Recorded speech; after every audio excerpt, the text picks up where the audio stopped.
Ce dimanche 19 mars, Dominique Tapie a accordé une interview exclusive à Audrey Crespo-Mara pour l'émission 7 à 8. À cette occasion, elle est revenue sur leur cambriolage durant lequel ils ont été roués de coups et ligotés. Séquence émotion ce dimanche 19 mars. Dominique Tapie s'est livré sans tabou au micro de la journaliste Audrey Crespo-Mara, pour la célèbre émission dominicale de TF1, 7 à 8. En exclusivité pour la première chaîne de télévision d'Europe, celle qui a partagé la vie de Bernard Tapie a ouvert son cœur. Femme de l'ombre de l'ancien dirigeant de l'équipe de football de Marseille, elle a résisté à son mari tout au long de sa vie. Une manière pour Dominique Tapie d'exister auprès de l'ancien homme d'affaires. Ce dimanche 19 mars et pour la toute première fois, elle a raconté la vie de Bernard Tapie dans son intimité.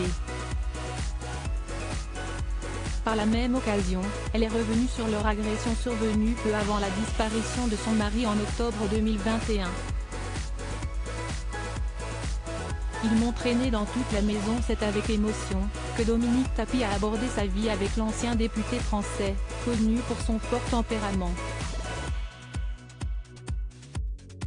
Si les premières minutes de l'interview ont dévoilé leur rencontre et le début de l'histoire d'amour, la suite de l'entretien prend une toute autre tournure. En effet, Dominique Tapie s'est confiée au sujet de cette terrible agression subie en 2021. Peu de temps avant le décès de son mari, le couple a été victime d'une attaque. C'est durant leur sommeil que 4 cambrioleurs ont réussi à entrer dans le domicile situé en Seine-et-Marne, en région parisienne. Dominique Tapie s'est exprimée avec beaucoup d'émotion, en déclarant ceci: « On est en plein sommeil. Et j'ai vu une silhouette toute noire qui m'éclaire.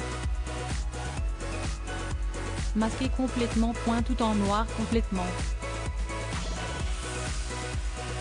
J'ai à peine le temps de réagir, qu'un oreiller m'étouffe, et là, je crois que ma dernière heure est arrivée. » Les 4 cambrioleurs avaient au préalable déjà attaché et frappé Bernard Tapie. Par la suite, après avoir dépossédé Dominique Tapie de ses objets de valeur, ils l'ont traîné sans ménagement dans toute la maison. Les agresseurs étaient à la recherche d'un coffre-fort qui n'a jamais existé. Malgré son état de santé fragile, l'ancien propriétaire de la firme Adidas serait craché au visage de l'un des agresseurs pour ne pas se laisser faire. Une histoire qui fait froid dans le dos.